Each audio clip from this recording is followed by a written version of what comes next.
ഭരണഘടന ഉയർത്തിപ്പിടിക്കുന്ന മൂല്യങ്ങൾ,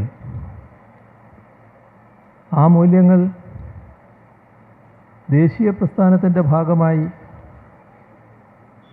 ഉയർന്നു വന്നവയാണ്. അവ സ്വാംശീകരിച്ച് ഭരണഘടനാ മൂല്യങ്ങളാക്കുകയാണ് ഭരണഘടന നിർമ്മാണ സഭ ചെയ്തത്. പക്ഷേ ആ മൂല്യങ്ങളോട് ഒരു തരത്തിലും യോജിപ്പില്ലാത്തവരായിരുന്നു RSS. അതിന് കാരണം ദേശീയ പ്രസ്ഥാനത്തിൽ രാജ്യത്തെ എല്ലാ വിഭാഗവും പങ്കെടുത്തെങ്കിലും ആ രീതിയിൽ പങ്കുവഹിച്ചവരല്ല RSS എന്നത് തന്നെയാണ്. ബ്രിട്ടീഷുകാർ ഇന്ത്യ വിട്ടു പോവുക, ഇന്ത്യ സ്വതന്ത്രയാവുക, നമ്മുടെ വിവിധ ധാരകൾ ഒത്തുചേർന്നുകൊണ്ട് ദേശീയ പ്രസ്ഥാനമുയർത്തിയ മുദ്രാവാക്യമാണത്. പക്ഷേ RSSന് ആ അഭിപ്രായമായിരുന്നില്ല. അവരുടെ നേതാക്കൾ ബ്രിട്ടീഷ് വൈസ്രോയിയെ കണ്ട് നമുക്ക് രണ്ടു കൂട്ടർക്കും ഒരേ താല്പര്യമാണ്, ഞങ്ങൾ നിങ്ങൾക്കെതിരല്ല എന്നാ ഘട്ടത്തിൽ തന്നെ പറഞ്ഞു വെച്ചിരുന്നു. കാലം മാറി. നമ്മുടെ രാജ്യത്ത് ഒരുപാട് മാറ്റങ്ങൾ സംഭവിച്ചു. ആ മാറ്റങ്ങൾ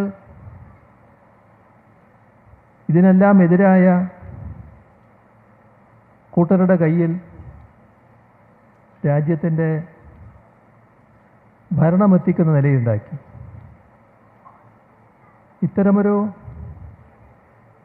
അവസ്ഥയിലേക്ക് കാര്യങ്ങൾ എത്തിക്കുന്നതിൽ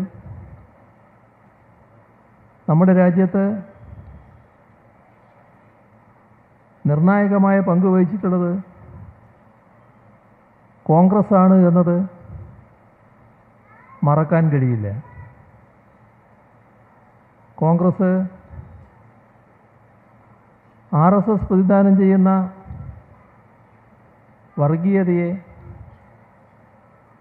മതനിരപേക്ഷതയുടെ ഭാഗത്തു നിന്ന് വിട്ടുവീഴ്ചയില്ലാതെ